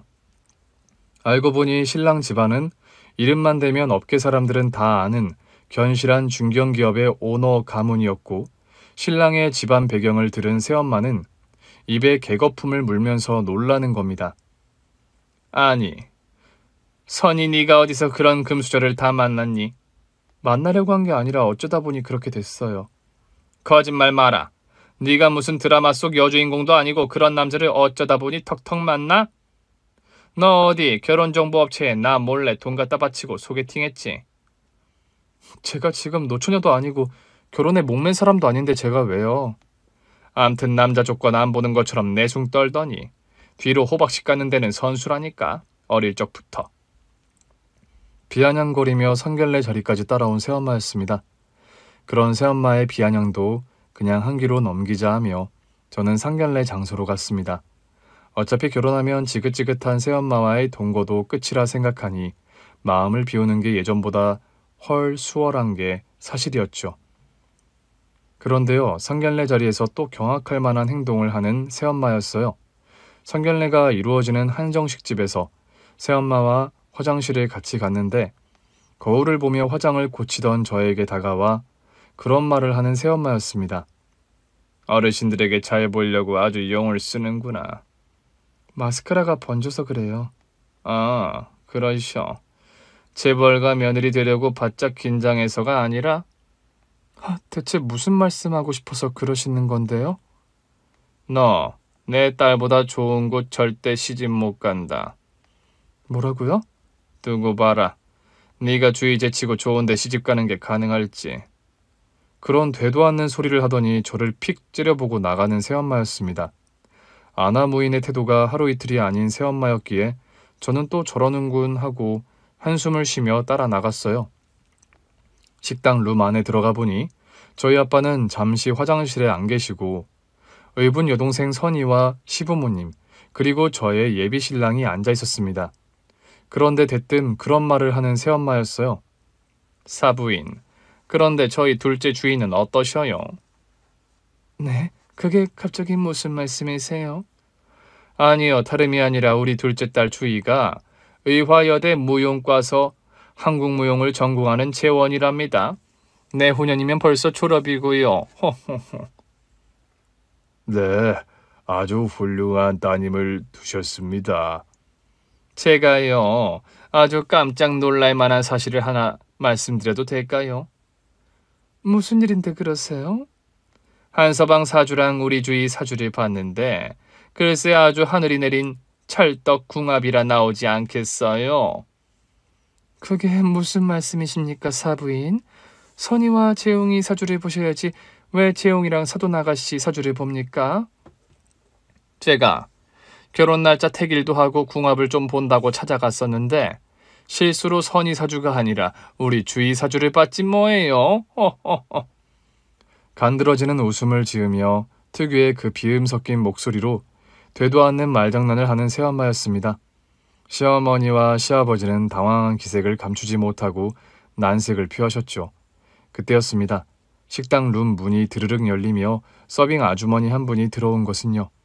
그리고 그 서빙 아주머니가 들어온 순간 저희 밉살스러운 새엄마의 인생은 아주 새롭게 다시 태어나고 말았죠. 대체 무슨 일이 있었길래 이런 표현을 하냐고요? 그날은 상견례를 하는 자리이니만큼 프라이빗하고 서울 시내에서도 고급이라고 정평난 곳에 예약을 하고 식사를 하려던 참이었어요. 그런데 서빙 아주머니 한 분이 룸 안에 들어오자마자 새엄마를 보고는 따귀를 올려 붙이는 겁니다. 갑작스러운 서빙 아주머니의 행동에 모두가 경악할 만큼 놀란 게 사실이었습니다. 짝! 너 박말숙이 맞지? 창원서 커피숍 하던 그 꽃뱀 상간녀. 뭐라는 거야 이 아줌마가. 내 이름은 박말숙이 아니고 박희선이야. 웃기시네. 야, 이 박말수가 너 이름 개명하고 얼굴까지 죄다 뜯어고치고 서울로 톡겠다는 말은 들었는데 아주 사는 꼴이 가관이구나. 아니 대체 누구신데 남의 집 상견례 자리에서 이런 신뢰를 범합니까? 어라, 여기 박말숙이 새남편 되시나 봐요? 박말숙? 여보세요. 우리 안사람 이름은 박말숙이 아니라 박희선입니다. 사장님, 참 이런 자리에 민폐 끼쳐 죄송한데요. 한 집안을 말아먹은 아주 악마 같은 상간녀인데다 집 한 채 값 갯돈 들어먹고 도망간 사기꾼 개주라는 거 알고나 계셨어요? 그게 대체 무슨 되도 않는 말입니까? 되도 않는 말인지 아닌지는 경찰서 가보면 아실 거예요. 말수가, 너 얼굴은 뜯어고쳐서 좀 달라졌는데 그 홍홍거리는 비음은 아주 여전하다 여전해. 사람 잘못 봤어요. 당장 나가요. 그래, 나가긴 해야 할 거야. 룸 밖에서 네 목소리 듣는 순간 나 바로 경찰서에 신고했거든. 말수가, 지난 20년 참, 너 꽁꽁 숨어서 잘 살았다? 남의 돈 떼어먹고 남의 멀쩡한 집안 와이프 화병 나 죽게 만들어 놓고 너는 두 발 뻗고 잠이 잘 오디? 뭐라고요? 영미 언니가 죽었어요? 그래. 네가 우리 형부랑 눈 맞아 야반 도주 쇼하다 잡혀오고 형부 예금 통장 돈까지 홀랑 말아먹고 그 돈 우리 첫째 조카 미국 유학 자금이었어. 조카 유학 물 건너가고 우리 언니 화병으로 중풍으로 쓰러지고 거짓말이죠. 말수가 나도 지금 내가 씨부리는 이 끔찍한 과거가 제발 다 거짓말이었으면 좋겠다. 그런데 어쩌니 네가 한 가정 파탄 내서 그 집 와이프 화병으로 죽게 만든 거, 집 한 채 값 개돈 들어먹고 도망간 사기꾼 개주라는 거 다 팩트인데. 그날의 상견례는 아주 엉망진창으로 끝나고 말았습니다. 실랑이가 한참 이뤄지는 와중에 경찰차가 도착했고 수갑까지 채워져서 새엄마는 경찰서에 연행되었어요. 두 분께 정말 죄송합니다. 저희도 안사람에게 이런 일이 벌어질 줄 예상 못하던 일이라 몸둘 바를 모르겠습니다. 아닙니다. 선희 새어머니 얘기는 조금 들어서 저희도 알고 있어요. 아이들 결혼이야 원래 결정된 바니 오늘은 일단 돌아가셔서 집안 문제부터 정리를 하셔야겠네요. 개념치 마십시오, 사돈어른. 우리는 선이 하나 보고 결혼 승낙한 거지 새엄마 자리 보고 결정한 게 아닙니다. 사돈어른도 점잖고 바르신 분이란 거 저희 다 알고요. 그런 말로 저희 아빠를 안심시켜 주시는 시아버지셨습니다. 저는 아무리 새엄마라지만 그날의 사건이 너무 창피한 것이 사실이었죠. 자기야 미안해. 오늘 같은 날 우리 새엄마 때문에 이런 일이 벌어질 거라곤 꿈에도 생각 못했네. 그런 말 하지 마. 무엇보다 제일 놀란 거 선이 너랑 아버님일 텐데 얼른 돌아가서 마음 잘 추스르게 위로해드려. 이 사태가 내가 위로해서 해결될 사이즈의 사태가 아니지 싶네. 제 말맞다나 사태의 심각성은 예상보다 더 끔찍했습니다. 저희 새엄마가요. 원래 지방에서 무슨 피아노 학원을 하다가 성경했다고 말을 했었습니다. 그런데 이제까지 저와 아빠에게 말했던 과거가 모두 거짓이라는 걸 알게 된 거죠. 그날 식당에서 서빙하시던 아줌마는 저와 아빠에게 새엄마의 과거를 낱낱이 까발겨 주더군요. 사장님, 멀쩡하신 분이 왜 저런 사기꾼 여자와 결혼한 거죠? 저는 지금 그쪽 말을 들으면서도 도무지 믿기지 않네요. 저희 집사람 과거라는 게. 뭐 믿기 싫어도 이제 다 믿으실 수밖에 없을 겁니다. 저 말고도 그 당시에 돈 사기당한 사람들이 속속들이 창원에서 올라오는 중이니까요. 서빙 아줌마에게 듣게 된 새엄마의 과거는 아주 화려하기 짝이 없었습니다. 사장님, 우리 언제 살림 합쳐요? 집사람이 이혼을 해줘야 합치든 말든가 할 거 아니야. 나는 사장님만 목이 빠져라 기다리는데 나는 불쌍하지도 않죠. 아니 말숙이 왜 또 그 얘기만 나오면 울고 그래? 어? 저는 오매불망 사장님만 보고 사는데 사장님은 본처랑 정리할 생각도 안 하니까 그렇죠. 나는 뭐 가지고 노는 장난감인가요? 무슨 말을 그렇게 하나 말숙이. 듣는 사람 서운하게. 그럼 사장님께서 저를 생각한다는 증거라도 보여주시든가요. 내가 어떻게 하면 믿겠어? 어? 내가 하라는 대로 다 하실 거예요 그럼? 간이라도 빼어달라면 빼어줄게. 말숙이가 원하는 거면. 그럼 저랑 며칠만 야반 도주해요 우리. 그리고 우리 엄마 병원비랑 나 사는 집 대출금 그거 좀 해결해 주고요. 네? 알았어. 그거 2개만 들어주면 내 진심 믿는다는 거지? 그거 2개면 충분해요. 사장님 진심 믿는데에. 온갖 교태와 환심으로 그 유부남에게 거액의 현금을 지원받은 새엄마였습니다. 그런데 하필 그 돈의 출처가 유부남 장남의 미국 유학 자금이었죠. 당신 우리 세환이 유학 자금 어디다 갖다 썼어요? 당신이 그건 알아 뭐하게? 예편 내가 왜 이리 목소리는 또 커? 지금 내 목소리 큰 게 문제야? 예금 통장에 돈 홀랑 뽑아서 또 그 커피숍 옆편에 갖다 줬지. 그게 뭔 소리야? 내가 모를 줄 알아? 커피숍 그 여자 갑자기 외제차 뽑고 없던 명품백이 5개나 생겼다고 동네 소문 다 났어. 커피숍 장사가 잘 돼서 샀나 보지. 옆에 애들이 방구석에서 할 게 없으니 괜한 질투들이나 하고 앉았고 말이야. 동네가 다 소문나게 그 여자랑 바람피고 며칠 소리 소문도 없이 여행 다녀온 주제에 뭐? 당신 애들 보기 부끄럽지도 않니? 그러니까 제발 이혼해달라고. 당신도 이러고 사는 거 구질구질하지도 않냐? 내가 누구 좋으라고 이혼해주는데? 그래 좋아, 이혼해줄게. 대신 우리 세환이 유학자금 도로 뱉어내라고 해. 그 돈 돌려받으면 이혼해줄 테니까. 이 옆에 내가 정신 나갔어? 이 야밤에 어딜 간다는 거야? 당장 가서 그 꽃뱀 머리채 휘어잡고 우리 금쪽 같은 아들내미 유학자금 도로 찾아오려고 한다. 왜? 당신 거기 커피숍 얼씬만 해봐. 내가 가만두나? 가만 안 두면 어쩔 건데? 어쩔 건데? 이놈의 옆에 내가 정신이 나갔나? 몸싸움을 벌이던 끝에 악 소리를 지르며 쓰러진 본초였다고 합니다. 쇼크성 뇌출혈로 자리에 쓰러진 그 본초라는 여자는 중환자실서 투병 끝에 의식을 찾았지만 반신불수의 몸이 되어버렸다는 겁니다. 우리 언니가 그 일이 있고 나서 충격으로 반신불수가 됐어요.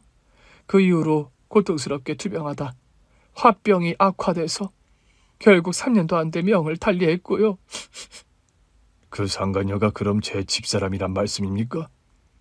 박말숙에서 박희선으로 개명하고 성형수술까지 했지만 그 홍홍거리는 비음 섞인 콧소리, 제가 그 몸소리 쳐지는 목소리를 지난 20년간 하루라도 잊는 줄 아세요? 재판 과정이 이어지고 지방에서 새엄마에게 사기당한 피해자들이 속속들이 등장하며 아빠는 새엄마의 추악한 과거를 인정할 수밖에 없게 되었습니다. 동사무소에 확인해 본 결과 새엄마가 박말숙에서 박희선으로 개명한 시기도 지방에서 사기를 치고 상경한 시점과 일치했지요. 내가 믿고 평생 살려고 한 동반자가 저런 여자였다니. 평소 보수적이고 융통성 없을 정도로 거짓말을 혐오하는 아빠셨기에 새엄마에 대한 실망감과 절망은 이루 말할 수 없었습니다. 유부남 홀려서 가정 파탄 낸 것도 모자라 그 동네 사람들 갯돈을 대체 얼마나 해먹고 도망간 줄 아세요? 집 한 채 값에 갯돈을 사기치고 도망간 데다 그 일 말고도 돈 가지고 여러 명에게 사기친 전적이 굴비 엮듯이 계속해서 밝혀지는 바람에 새엄마는 교도소 신세를 면하지 못하게 되었습니다. 법원에서 형 집행이 발표되던 날이었어요. 당신 어떻게 그 긴 시간 동안 나를 감쪽같이 속였어? 미안해요, 여보. 처음부터 속이려던 건 아니었어요. 돈 사기친 것도 그렇지만 어떻게 멀쩡한 남의 가정을 그렇게 파탄낼 생각을 했어? 여보, 그건요, 다름이 아니라 제발 변명 같은 거 할 생각하지 마. 그 집의 아내였다는 여자는 충격으로 쓰러져 반신불수로 투병하다가 명을 달리했다는데 당신은 하늘이 무섭지도 않나? 여보, 내가 잘못했어요. 제발 용서해주세요. 네. 엉엉 울면서 두 손이 발이 되도록 아빠에게 비는 새엄마였습니다. 당신을 용서하는 길은 하나야. 앞으로 2번 다시 나와 선희 앞에 안 나타났으면 좋겠군. 여보. 우리 선희가 당신 때문에 마음고생하는 거 알았을 때도 당신을 아내로 선택했기에 눈 감고 넘어갔었소. 선희야, 미안하다. 그간 너를 서운한 게 있으면 좀 풀어다오. 응? 내가 너를 미워해서가 아니라 다 너 잘되라고. 나 잘되라고 늘 내 빨래는 식구들과 안 섞이게 따로 빨게 하셨나요? 뭐라고? 나 잘되라고 내 침대 시트만 칙칙한 색깔로 불어 고르셨냐고요? 선이야, 너 그거 다 오해다. 가정부 아줌마가 너랑 나 이간질 하려고 거짓말한 거야. 관두죠. 이제 와서 그런 게 다 무슨 소용이라고요? 당신과 나의 인연은 여기까지야. 앞으로 2번 다시 당신 얼굴 볼 일 없어. 판결 떨어졌으니 교도소 가서 죗값 잘 치르고 나와. 새엄마는 법의 심판을 받게 되었고 중형의 실형을 선고받았습니다. 새엄마가 교도소에 간 뒤에 아빠만큼 충격을 또 많이 받은 사람이 의붓 여동생 주희였습니다. 아빠, 저 유학 가고 싶어요. 갑자기 유학이라니 무슨 소리야? 갑자기는 아니에요. 원래 항공무용 전공했지만 제가 무용을 계속할 수 있다는 확신이나 자신감도 없고요. 그래도 졸업은 해야지. 어렵게 들어간 대학인데. 아빠, 요즘은 대학 졸업장이 필수인 시대도 아니잖아요. 들어간 대학이니까 졸업하는 게 의미도 없는 것 같고요. 유학 가서 뭐 하고 싶은 건 있고? 저 일단 한 반년만 생각 없이 여행 좀 다니고 싶어요. 여행 다니면서 엄마에 관해서나 제 진로에 관해서 좀 심각하게 진지하게 다시 생각하고 싶어요. 아빠는 허락을 하셨고 새엄마 일로 여러 가지 충격을 받은 주인은 제 결혼식이 있기 전에 출국을 했습니다. 언니, 결혼식 못 보고 가서 미안해. 아니야, 네 심정 지금 이해 못하는 바도 아니야. 언니, 지난 20년 우리 엄마 때문에 마음고생 많았지? 이제 와서 그런 얘기하면 뭐하니? 그리고 새엄마와 나의 갈등이었지. 주희, 너는 잘못 없어. 아니야, 방관도 잘못이야. 지난 시간들 돌이켜보면 엄마랑 내가 언니한테 참 못할 짓 많이 했어. 주희야, 난 너한테 마음에 맺힌 거 없어. 그런 내가 언니한테 좋은 동생이어서가 아니라 우리 엄마한테 워낙 맺힌 게 많아서겠지. 나 사실 다 알고 있었어. 무슨 말이니 그게? 우리 엄마가 언니 싫어하는 거, 교묘하게 아빠 몰래 언니 괴롭히고 티 안 나게 예민한 부분들에게 언니 상처 주고 나랑 차별하는 거. 그건 새엄마 잘못이지 네 잘못은 아니잖아. 아니야, 어렸을 때라면 모를까. 커서는 나도 알면서 묵인하면 안 됐던 거였어. 미안해, 언니. 엄마가 잘못하는 거 알면서도 모른 채 해서. 주희야, 우리 엄마 죗값 몰아서 치르는 거라고 생각해. 그런데도 난 100% 속 시원할 수는 없어. 물보다 피가 진하다더니. 엄마 끔찍한 과거 알게 되고 나서 나 너무 솔직히 괴로워. 그건 새엄마가 저지른 잘못이지 네가 저지른 잘못이 아니야. 그래도 괴로워. 아빠 보기도 언니 보기도 창피하고. 이런 내 심정 언니는 이해가? 그런 말을 하면서 눈물을 글썽이는 주희에게 저는 아무런 말을 해줄 수가 없었습니다. 이해가 안 가는 바는 아니었어요. 제가 주희 입장이었다 해도 마음이 많이 괴로웠을 겁니다. 남들이 다 손가락질하는 죄를 저지른 사람이 엄마라면, 나를 낳아준 친엄마라면, 손가락질 받는 죄를 지었음이 분명함에도 그 사람이 친엄마라면 남들과 똑같이 손가락질도 못하는 게 주희 입장일 거니까요. 언니 결혼식은 보고 가는 게 좋을까? 나 솔직히 고민 많이 했는데 내가 참석 안 하는 게 언니한테도 나을 것 같다는 판단이 들더라. 주희야, 무슨 말을 그렇게 하니? 언니야, 엄마한테 의붓딸이지만 난 또 아니잖아. 내가 언니 결혼식에 참석하면 우리 엄마 부끄러운 과오 들추는 일밖에 안 되겠더라. 그런 말이 어딨니? 새엄마는 새엄마고 넌 너야. 누가 뭐래도 넌 내 동생 차주희야. 그래도 언니가 그렇게 말해주니 고맙다. 아빠가 엄마랑 이혼 접수한 마당에 이제 언니가 날 다시 안 봐도 난 할 말이 없었는데. 널 안 보고 살다니 그게 무슨 되도 않는 소리야. 우리 엄마가 언니한테 못되게 굴었고 진짜 못된 사람이라는 거 입증됐으니까. 아빠랑 엄마 이혼해서 남남인데 언니랑 나도 이제 남남일 거라 그렇게 생각했어. 그런 말을 하며 오열하는 동생이었습니다. 저는 흐느껴 우는 동생 주희를 꼭 안아주었더랍니다. 주희야, 쓸데없는 소리 마라. 엄마도 아빠도 상관없이 넌 그냥 내 동생 주희야. 아빠가 같은데 너와 내가 자매라는 사실이 어떻게 변할 수 있어. 언니 고마워. 날 내치지 않아줘서. 주희는 반년 가까이 배낭여행을 했고 그 후에 미국으로 유학을 떠났습니다. 심리 상담을 전공하고 싶다며 그곳의 대학에 새로이 입학한 주희입니다. 저는 남자친구와 무사히 결혼식을 올렸습니다. 혼주석에는 엄마 빈자리가 빈 상태로 아빠 혼자서 혼주석을 지키셨죠. 우리 신혼집 말이야. 우리 둘이 살기에는 좀 크지 않아? 갑자기 그게 무슨 말이야, 재웅씨? 우리가 이세 나을 생각해서 큰 집 얻기는 했지만 둘이서 너무 큰 집에 사는 거 좀 썰렁할 것 같아서 말이야. 하고 싶은 말이 뭔데 그래서. 아버님, 우리가 모시고 살자. 우리가 결혼 전에 하필이면 그런 일이 발생해서 혼자 지내시잖아. 자기 정말 우리 아빠 모시고 살아도 괜찮겠어? 난 아버님이랑 코드도 잘 맞고 얼마든지 오케이야. 아버님만 오케이 하신다면. 고마워 자기야. 이렇게까지 세심하게 배려해주다니. 저절로 시집 잘 왔다는 생각이 들지? 응, 진짜로 나 시집 잘 왔다. 그런데 어머님 아버님은 아셔? 당신 이런 결정한 거 말이야. 엄마 아빠 다 알고 계셔. 흔쾌히 허락하셨고 내 식구 북적거리며 살다가 일이 이렇게 돼버려서 혼자 지내시게 하는 건 아닌 것 같다고 모시고 사는 거 잘한 결정이라고 하셨어. 그렇게 해서 저는 신혼여행을 다녀온 뒤 신접 살림을 아빠를 모시고 시작하게 됐습니다. 아빠, 저 사실 독립하려고 빨리 결혼한 건데 또 아빠랑 한 집에 살고 있네요. 뭐라고? 너 설마 진짜 독립하고 싶어서 결혼 빨리 결정한 거야? 아빠가 하도 엄하셔서요. 저 대학 다닐 때도 통금 시간 지키느라 애들이랑 술도 제대로 못 마셨다고요. 그래서 뭐 후회되냐?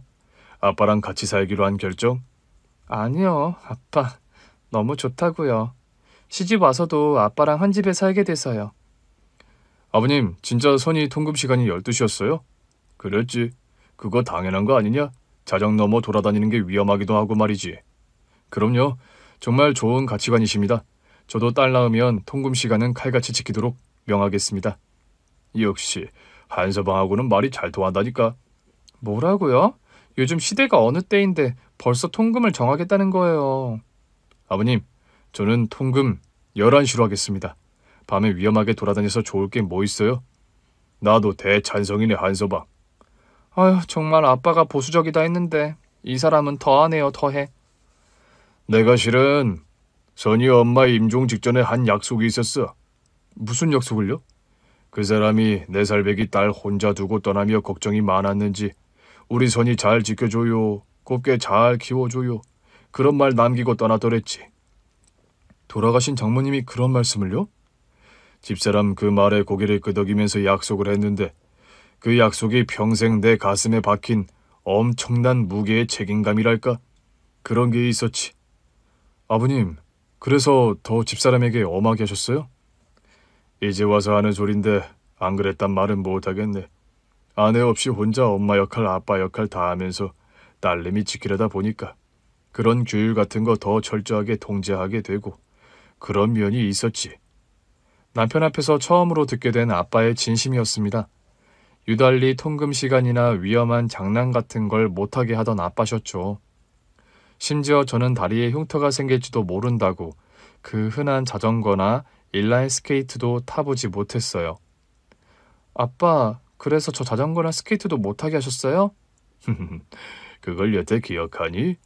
그럼요. 자전거 못하게 하셔서 얼마나 속상했는데. 엄마가 있었다면 타게 했을 거다. 그런데 난 워낙 바빠 집에 붙어있는 시간이 적었고 가정부 아주머니에게 널 맡겨 자전거 타게 하는 건 믿음이 안 갔지.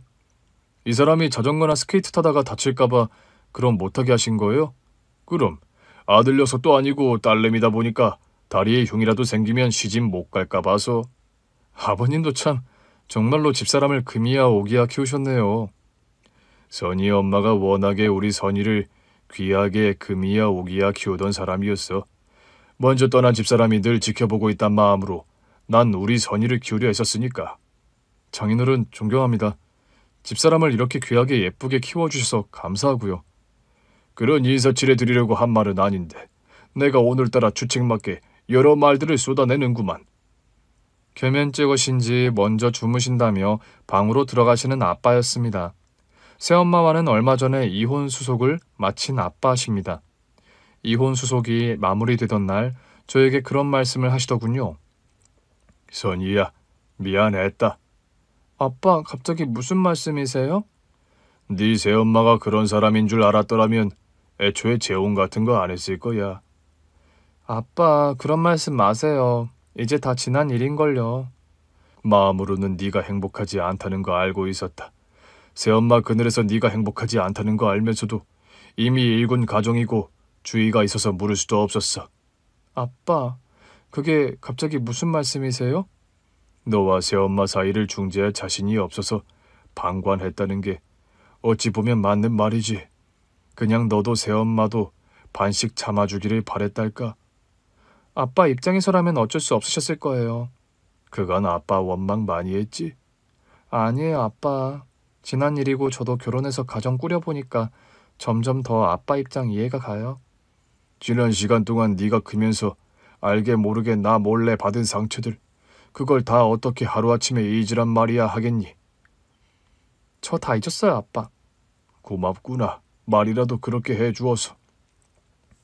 그런 말씀을 하시며 눈시울을 붉히는 아빠였습니다. 며칠 후 아빠와 남편의 손을 나란히 잡고 저희 친엄마가 잠들어 계신 묘소를 찾았습니다. 생전 엄마가 좋아하시던 안개꽃 한 다발을 한아름 사들고 묘소를 찾은 아빠셨죠. 선희 엄마, 그간 잘 지냈어? 굵은 눈물을 뚝뚝 흘리며 엄마의 무덤에 진설하는 아빠셨어요. 엄마, 오늘은 제 신랑도 데리고 왔어요. 결혼식 하기 전에 한번 찾아뵀었는데 오랜만이죠? 남편과 제가 절을 하고 아빠도 엄마 무덤에 절을 올렸습니다. 진설이 끝나고도 한참을 엄마 무덤가에서 말없이 착잡한 표정으로 앉아 계신 아빠였습니다. 새엄마와 살 때도 1년에 한 번 아빠와 둘만의 데이트를 하는 날이 엄마의 제삿날이었어요. 외가 이모댁에서 하던 엄마 제사에 가기 전 아빠는 늘 제 손을 잡고 엄마 무덤을 찾곤 하셨습니다. 어릴 적에는 그 1년에 단 하루 아빠와의 단 둘이서의 데이트가 참 그렇게 좋을 수가 없었죠. 반백의 노인이 된 아빠를 모시고 남편과 함께 엄마 무덤을 찾은 지금 감회가 복잡한 것이 사실입니다. 엄마, 사필 규정이라 했던가요? 저를 그렇게 괴롭히던 새엄마는 지금 교도소에 있고 아빠와는 이혼을 했어요. 아빠는 지금 엄마께 속으로 무슨 말씀을 하고 계신가요? 아빠가 뭐라고 말씀하시건 간에 엄마가 부디 아빠에게 괜찮다, 당신 수고했다, 이만하면 우리 선이 키우느라 고생 많았다, 그런 말씀 해주시길 간절히 바라봅니다. 아빠 역시 마음고생이 많았고 재혼 생활 기간 동안 마음이 편치 않으셨을 거란 걸 저 또한 가정을 이루고 보니 조금 알겠더라고요. 제가 아들 낳고 딸 낳고 부모가 되어 보면 아빠 심정을 더 잘 이해할 날이 오겠죠? 언제나 그리운 엄마, 지금처럼 늘 그래왔듯 저와 아빠 그리고 이제는 저희 신랑 또한 그곳에서 지켜보고 많이 응원해주세요. 매일 그립고 사랑합니다. 긴 얘기 들어주셔서 감사합니다. 오늘 준비한 사연은 여기까지입니다. 재미있게 들으셨다면 구독과 좋아요, 알림 설정까지 눌러주세요. 그럼 저는 다음 사연으로 찾아뵐게요. 오늘도 건강하고 행복하세요.